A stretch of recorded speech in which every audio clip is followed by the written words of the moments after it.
Hello, today I'm going to do some maintenance on my 2013 Dodge Grand Caravan, the family car.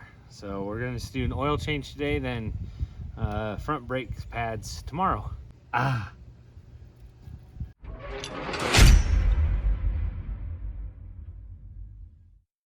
first I like to open up this lid to the gas, to the oil, so it drains quicker.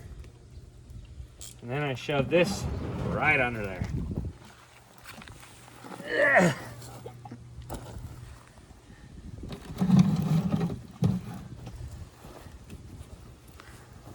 Ooh, it's still hot. I grabbed the wrong bolt. Thing. It's a 17 mil. Ooh.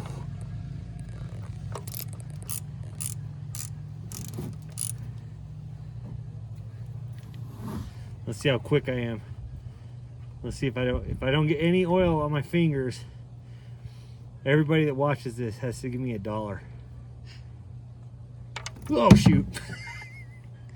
Dang it.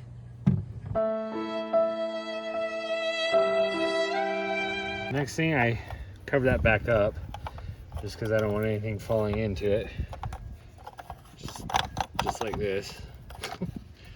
And then I remove the air box just to get to the oil filter easier, which is just right here. And I used to hate, when I first got this, I thought these cartridges were stupid, but I have changed my mind on that. So you just take this, you disconnect the breather there and get that out of the way. Actually, it looks like I should have bought an air filter. I thought I just replaced that. Obviously not. So I'll do that here in a bit. So it is a 22. Come on, little fella. There we go.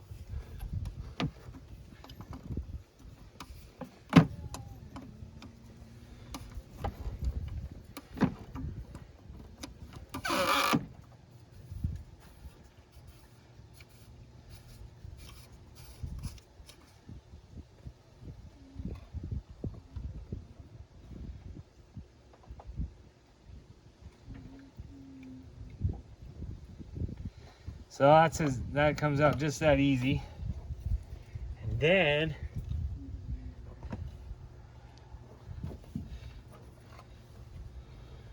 let's see if there's any goop that was in there. Oh, not too bad. I like to clean the lid off to the oil filter. Just kind of spray the inside of it with a little bit of brake cleaner. And I think my daughter is a little scared of the spray, weren't you? A little bit. I didn't want it to get on me. So I just give it a little spray out. Alright, so I got the new oil filter right here. It's Mopar. You have to be smarter than the box to open it. There we go. So on these, you have that 4 pieces there. They just fit right up inside of that. So you just put it in there until it clicks in like that. So, and then you see this part here goes right up in there. It's pretty obvious. And your filter is in. Make sure you put your drain plug back in, because I have done that before. And then it's not good. I found a new plug in my tool drawer. This one has a magnet. So let's see if it fits.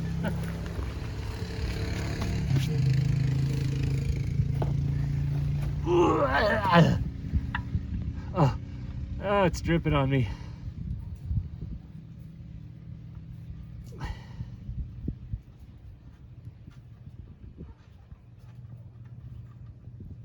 You know, it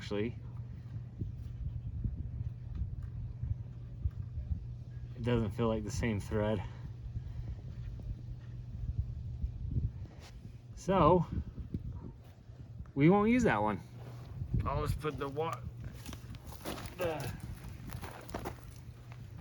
see how that dirt fall off me.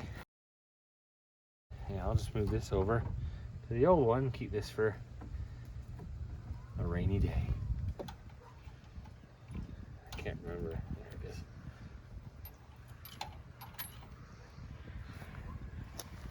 is. By the way, this little tray that holds the sockets, one of the best things I've ever bought from, I think it was Harbor Freight. It's great. If I have to go to the junkyard, I just throw that in the car and I have pretty much everything I need. Socket wise, some of my deep sockets are off right now, but I still have room for more. So if you ever are in Harbor Freight, I recommend that. If this one doesn't fit,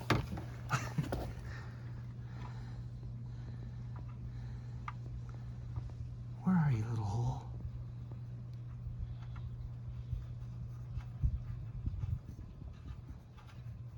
Oh yeah, that fit a little better.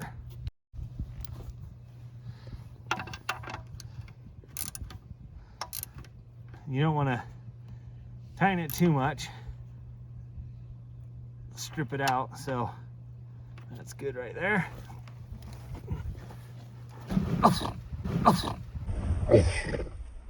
My head. Ooh, that's full.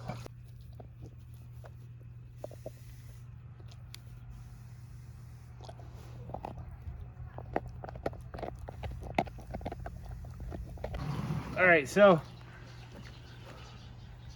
make sure you find your smallest funnel you can. There you go. Now where did I put the oil? Oh, Walmart brand.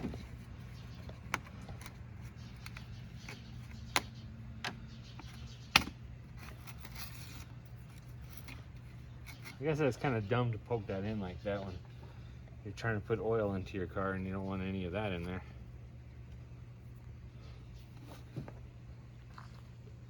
Oh, I like the big funnels because I have such terrible aim.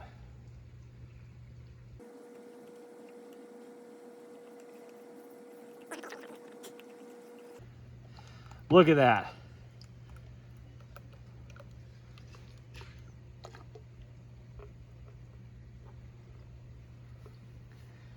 Okay. And then you're done with that part.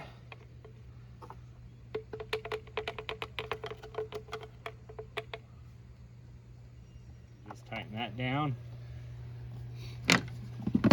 Reclip the air filter.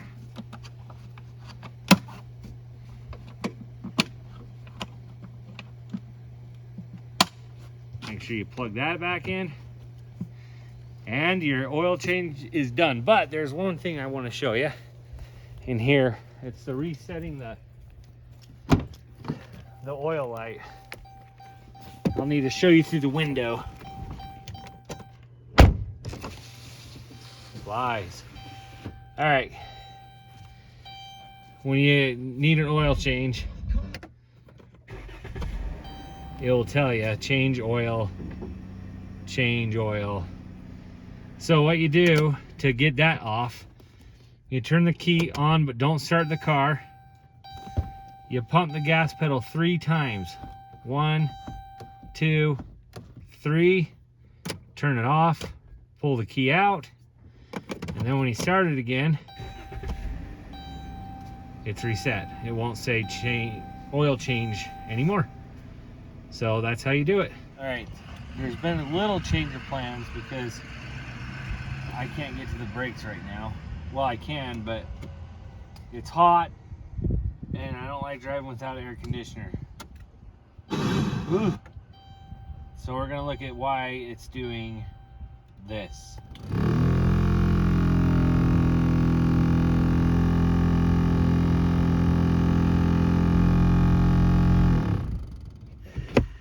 All right, getting ready to pull this thing out and see what dead things lie in it. I knew it. Duh. Do you see the reason why I was being loud? Do you see that? A freaking mouse inside of there. That's disgusting. I thought I could smell that. Well, I guess that's what we get for living out in the country.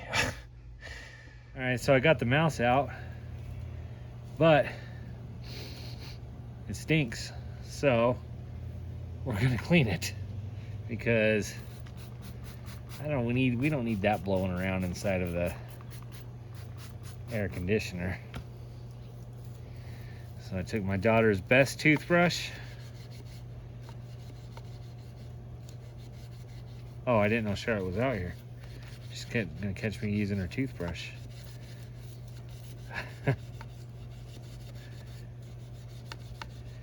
We're gonna get the guts off because it's disgusting.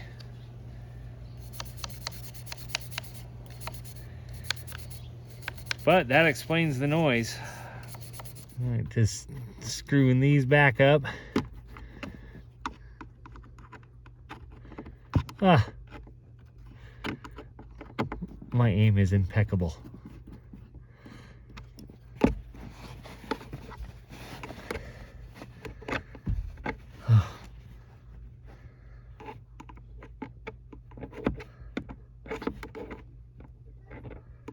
Oh my gosh.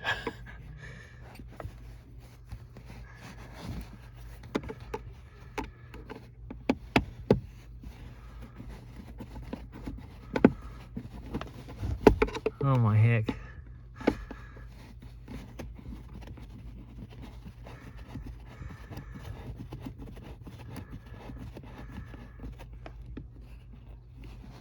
And we'll plug this back in.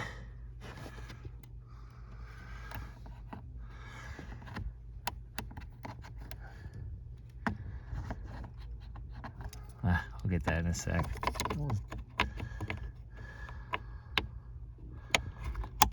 Okay, now I'm gonna see if it starts. Well, it will start. Oh, that's better. That's much better. It's working and there's no, it smells like bleach.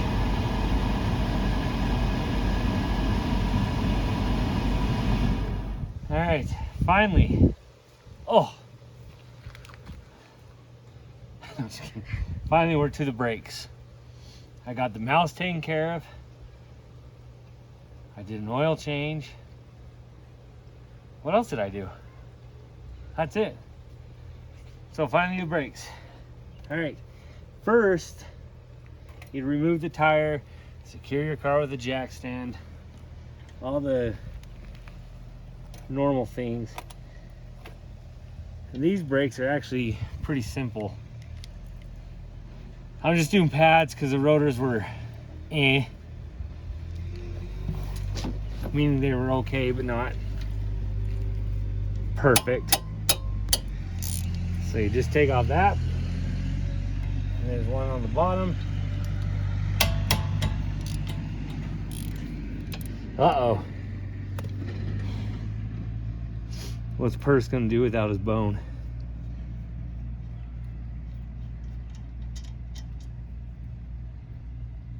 So you got those bolts off.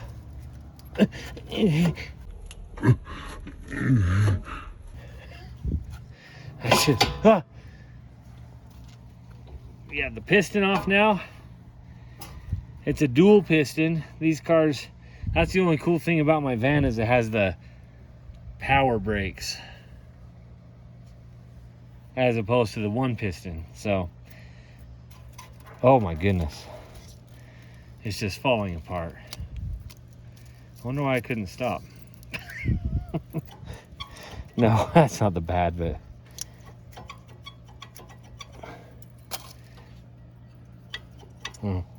Fine, I'll do the front one. I guess we're not changing the brakes. So what I like to do with the new pads, I just take off one brake pad at a time so I can make sure, you know, they line up and match and all that good stuff. So there's that one. We have these two here. So that's a pretty good fit, pretty good match. And a little more pad. So that just goes right here.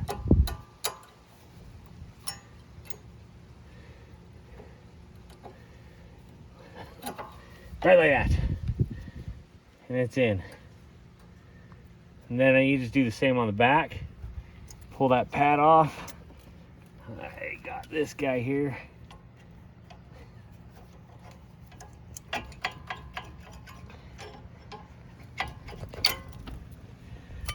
Ah, it was still good. Actually, I've had worse. The back were worse. So to compress the calipers, my grandpa had this tool and I like it. Really simple to compress these calipers with. What I do is I take the pistons. I take one of the old brake pads, put it there, and then, oh, I gotta angle it different. So you just put that caliper there, and then press it. Oh my gosh, I just got done bragging about this, and I can't get it to compress. Oh, come on. And then you just kind of go slowly because you don't want to put too much pressure at the top or in the master cylinder.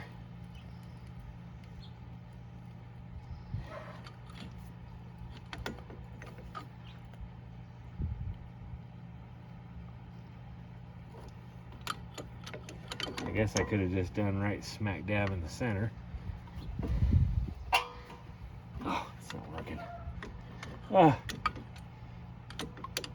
So yeah, I really like this tool, but it is big and clunky.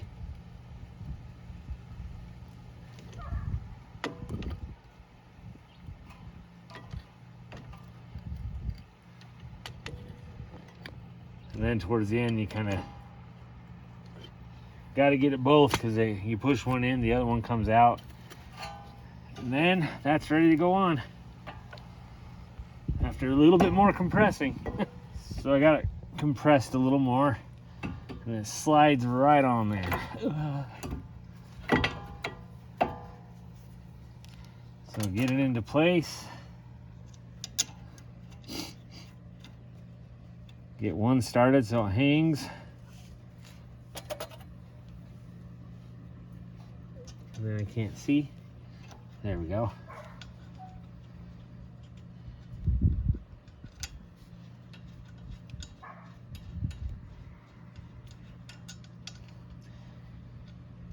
I gotta try to line it up without sticking my head in there. All right, and that's literally all it is on these cars. Super simple. Snug these up.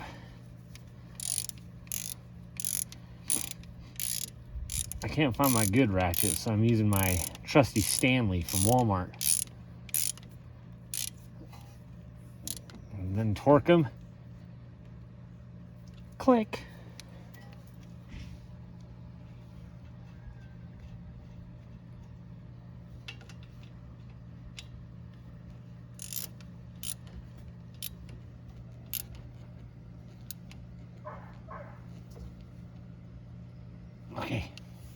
that's that. Brakes on. We'll do the other side, and then I'll show you pumping the brakes. I'm not going to bleed them. I don't think we'll need to. So that's that for the brakes. I'll be back in a bit to show you the pumping part. So when you're done with the brakes, you come in here and you push the gas pedal, the brake pedal, till it's nice and firm. And then I always start it up.